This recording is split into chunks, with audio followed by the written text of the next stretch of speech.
mereka ada lembaga pendidikan dan pengkaderan. Jadi perlu digarisbawahi, pendidikan dan pengkaderan. Setelah kami koordinasi dengan Kementerian Agama bahwa apa yang disebut mereka sebagai pesantren itu bukan pesantren karena tidak memenuhi persyaratan sebagai pesantren. Nah, mereka memiliki 25 pondok pesantren sementara ya. Tetapi apabila dihitung unitnya, karena ada tingkatannya, itu terdiri dari 31. Ini baru sementara, kami akan berkembang terus mencari sekolah-sekolah yang terafiliasi. Kemudian dari lembaga pendidikan ini dipimpin atau di kurikulumnya diatur oleh murabi masing-masing pimpinan pondok pesantren dan menteri pendidikan. Oleh yang dikatakan setelah kami periksa menyatakan bahwa saya setara dengan menteri pendidikan. Itu diatur di mana sekolah-sekolah ini berbasis khilafah dan tidak pernah mengajarkan Pancasila. Undang-Undang Dasar 45. Kemudian yang kedua, taat hanya kepada khalifah, sedangkan kepada pemerintah itu tidak wajib. Kemudian juga diajarkan di sini bahwa sistem yang sudah final adalah khilafah.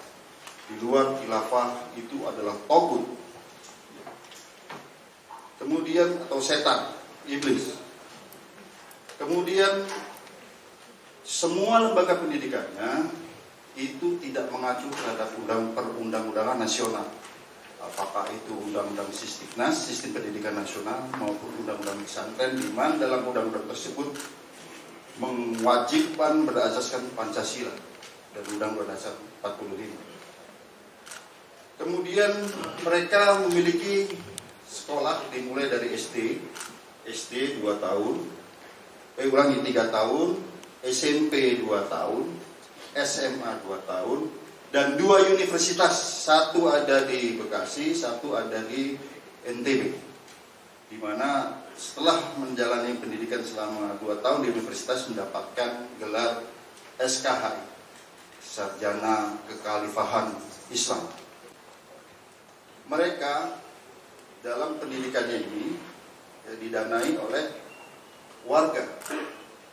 Kemudian juga untuk merekrut atau pengkaderan ini siswa-siswanya pendidikannya bersifat gratis. Jadi masuk gratis, kemudian tetapi wali muridnya nanti akan dibayar, wajib memberikan infak. Ada 25 sekolah ya, yang kami ikuti. Ya. Berikutnya juga terkait dengan pembiayaan pendidikan bagi ibu sekalian. Ya.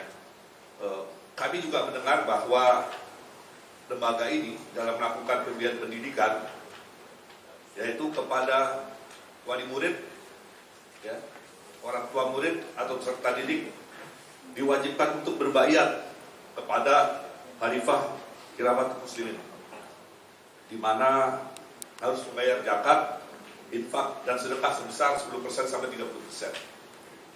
Ada ketentuan-ketentuan ya, yang diatur ya, dalam penerimaan peserta didik baru. Ya.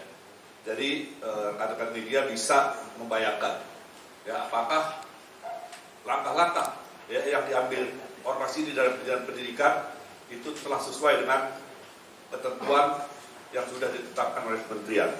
Ya.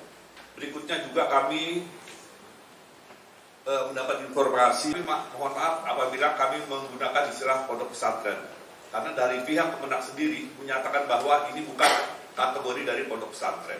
Ya. Kami pun ya, setelah melihat kondisi sekolah, kami juga menyatakan bahwa ini sesungguhnya bukan yang namanya sekolah, ya, bukan yang namanya satuan pendidikan, sebagaimana diamatkan dalam Undang-Undang Sistem Pendidikan Nasional maupun dalam PP 17 tahun 2020, ya, tentang pengelolaan dan penyelenggaraan pendidikan, ya, di mana ormas ini menyediakan SD ya, dengan masa pendidikan selama 3 tahun, SMP masa pendidikan selama 2 tahun, SMA masa pendidikan selama 2 tahun, dan setara pendidikan tinggi masa pendidikan selama 2 tahun. Ya, jadi Bapak Ibu sekalian bisa dibandingkan ya, dengan penyelenggaraan pendidikan yang dilaksanakan oleh ormas ini. Ya, itu sama sekali tidak memenuhi syarat. Ya.